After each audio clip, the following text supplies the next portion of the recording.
Sir YCP party ఈ రోజు మొదట అంటే ఇది ఫస్ట్ అటెంప్ట్ కాదండి. పవన్ కళ్యాణ్ గారిని అడ్డుకోవడానికి కానీ లేదా జన సైనికులు అడ్డుకోవడం కానీ ఫస్ట్ అటెంప్ట్ కాదు.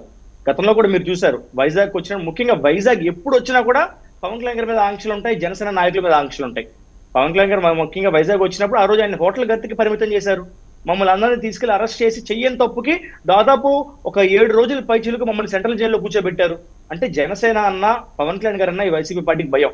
ఈ రోజు బిగ్గెస్ట్ థ్రెట్ వైసీపీకి ఏదన్నా ఉంది అంటే అది పవన్ కళ్యాణ్ గారు, జనసేన మాత్రమే. అందుకే గతంలో ఆయనపై రెక్కి కూడా నిర్వహించారు సార్. నేను అది మీకు క్లెయిమ్ చేస్తాను, రెక్కి కూడా నిర్వహించారు.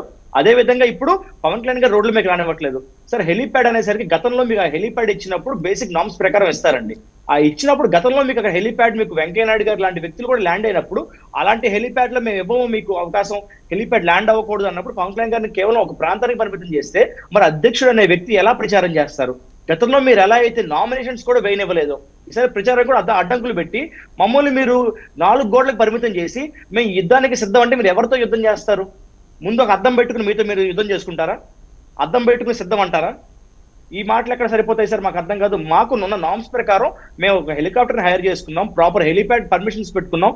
అధికారులు ఈ రోజు పూర్తి ఒత్తిడిలో ఉన్నారు సార్. ఈ వైసీపీ ఒత్తిడిలో ఉన్నారు. ఎందుకంటే జగన్మోహన్ రెడ్డి గారు విశాఖపట్నం వస్తే ఆయన 7-9 కిలోమీటర్లు డిఫరెన్స్ లో గతంలో కనుక హిల్ 3 ఐటీసెస్ లో ఉన్న హిల్ 3 లో ఒక హెలిప్యాడ్ ఉంది సార్ ఆయనకి. మళ్ళీ తర్వాత కొత్తగా అక్కడి నుంచి మీకు ఇంటర్నేషనల్ క్రికెట్ స్టేడియం పక్కన ఉన్న మినీ గ్రౌండ్ లో మళ్ళీ హెలిప్యాడ్ వేశారు.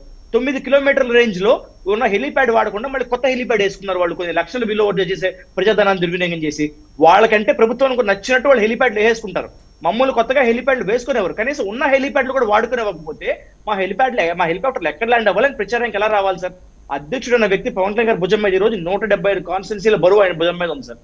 ఆయన పోటీ చేసే ప్రాంతంతో పాటు మిగిలిన కాన్స్టిట్యున్సీలు కూడా ప్రచారం చేయాలి. ఈ రోజు పవన్ కళ్యాణ్ గారు షెడ్యూల్ ఇచ్చాం. మేమేమి ప్రభుత్వ వ్యతిరేక కార్యక్రమాలు చేయట్లేదుగా. మా పార్టీ ప్రచార కార్యక్రమాలు చేసుకుంటామన్నా కూడా మేము రోడ్ల మీద రానము అంటే అది మరి ఏ విధంగా దేనికి సిద్ధం అని చెప్పి అనుకోవాలి సార్? ఓకే, మరి ఈ విధంగా మమ్మల్ని కట్టడి చేసి అంతకెందుకు సార్ జగన్మోహన్ రెడ్డి గారు మొన్న సిద్ధమనే సభ సంఘవలస ప్రాంతంలో పెట్టినప్పుడు మరి నన్ను హౌస్ అరెస్ట్ చేశారు. పొద్దున 5 గంటల నుంచి రాత్రి 7 గంటల వరకు కూడా ఇంటికే పరిమితం చేశారు. ఇలా ప్రతిపక్ష నాయకులు మీరు హౌస్ అరెస్టులు చేసుకుంటూ సిద్ధం అంటే మీరు మరి ముందు అద్దం పెట్టుకుని సిద్ధం అనుకోండి. ఇంకా అంతకు మించి ప్రజలైతే మాత్రం నవ్వుకున్నారు ఈ రోజు ఉన్న పరిస్థితులను చూసి. సో ఇంకా ఆటంకాలు పడితే ఏ రకంగా వెళ్తారు మరి క్యాంపెయిన్ కి? సార్ మేమైతే కనుక ఫుల్ ఫ్లెడ్జ్డ్ గా క్యాంపెయిన్ లో దిగడానికి సిద్ధమయ్యాం సార్. ఇప్పటికే ఆల్రెడీ మీకు అమలాపూర్ లో ట్రయల్ రన్ కూడా ముగిసింది. ఈ రోజు కిమ్స్ హాస్పిటల్ పరిసర ప్రాంతాల్లో హెలిప్యాడ్ ట్రయల్ రన్ కూడా జరిగింది. ట్రయల్ రన్ చేసి మరీ చూపించాం ఇక్కడ మనకి హెలికాప్టర్ ల్యాండింగ్ అవకాశం ఉందన్న విషయం మీకు ట్రయల్ రన్ చేస్తే తప్ప అధికారులు ఒప్పుకోని పరిస్థితి ఈ రోజు. సో ఏదైనా సరే మేము కోర్టులైనా ఆశ్రయిస్తాం తప్ప మా ప్రచార కార్యక్రమాలు మేమైతే ఆపుకోము.